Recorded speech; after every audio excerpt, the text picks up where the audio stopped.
সূরা ফাতিহা বুকে হাত দিয়ে পড়লে 7 দিনে কি ফলাফল পাবেন জানলে আপনি অবাক হয়ে যাবেন।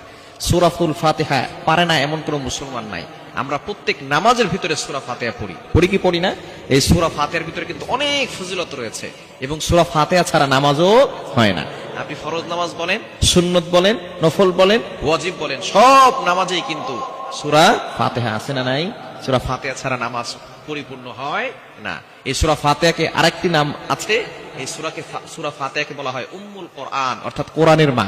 কোরআনুল কারীমের ভিতরে যত সারাংশ রয়েছে তার মূল সারাংশই হচ্ছে কথা আল্লাহ পাক রব্বুল আলামিন সূরা ফাতিহার ভিতরে ঢুকিয়ে দিয়েছেন। সূরা ফাতিহাকে আরেকটি নাম দেওয়া হয়েছে শিফা মিন কুল্লি দা, সকল রোগের ঔষধ। আপনি এই সূরা ফাতিহার ভিতরে অনেক ফজিলত আছে। এই সূরা ফাতিহা প্রথম সূরা এবং আল্লাহ পাক রব্বুল আলামিন প্রথমেই বলে দিয়েছেন আলহামদুলিল্লাহি রাব্বিল আলামিন, all praise is due to Allah, সমস্ত প্রশংসা ওই আল্লাহর জন্য।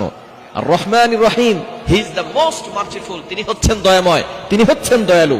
এরপর আল্লাহ বলছেন মালিক ইয়াউমিদ্দিন, হি ইজ দা আল্লাহ পাক রব্বুল আলামিন, তিনি বিচার দিবসের মালিক। এই বিচার দিবস একদিন হবে, একদিন কায়েম হবে। দুনিয়াতে আপনি যাই করেন না কেন একদিন কিন্তু হাসর হবে। ওই দিন কিন্তু আল্লাহ পাক রব্বুল আলামিন সকলকে পাকড়াও করবেন। এজন্য সূরা ফাতিহার ভিতরে আল্লাহ তাআলা সবকিছু দিয়ে দিয়েছেন। সূরা ফাতিহা এমন একটি সূরা যে সূরার ভিতরে আল্লাহ তাআলা শিফা দিয়েছেন। আপনি এই আমলটা যদি করতে পারেন 7 দিনের ভিতরে ভালো একটি ফলাফল পাবেন। আমলটি হচ্ছে আপনি যখন রাতের বেলা ঘুমাবেন 3 বার দুরূদ শরীফ পড়বেন, এরপরে 3 বার ইস্তেগফার পড়বেন। দুরূদের ভিতরে সর্বশ্রেষ্ঠ দুরূদ হচ্ছে দুরূদ ইব্রাহিম, যেটা আমরা নামাজের ভিতরে পড়ি। আল্লাহুম্মা সাল্লি আলা মুহাম্মাদ ওয়া আলা আলি মুহাম্মাদ কামা সাল্লাইতা আলা ইব্রাহিম ওয়া আলা আলি ইব্রাহিম ইন্নাকা হামিদুম মাজিদ। আল্লাহুম্মা বারিক আলা মুহাম্মাদ ওয়া আলা আলি মুহাম্মাদ কামা বারাকতা আলা ইব্রাহিম ওয়া আলা আলি ইব্রাহিম ইন্নাকা হামিদুম মাজিদ। এই দুরূদ ইব্রাহিম হচ্ছে যেটা নামাজের ভিতরে পড়ে সর্বশ্রেষ্ঠ দুরূদ।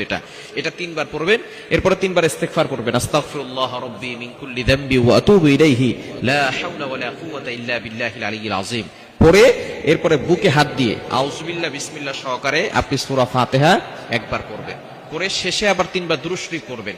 এরপর আপনি আল্লাহর কাছে দোয়া করবেন।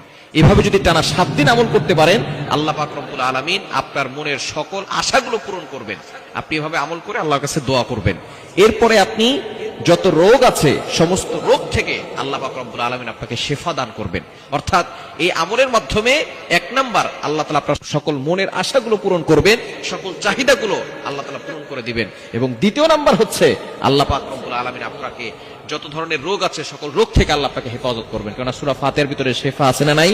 আপনি একইটার সাথে আমল করেন, বিশ্বাস করে, বিশ্বাস অন্তরে রেখে, আল্লাহর প্রতি বিশ্বাস রেখে আমল করেন, অবশ্যই ভালো ফলাফল পাবেন। এজন্য সূরা ফাতিহার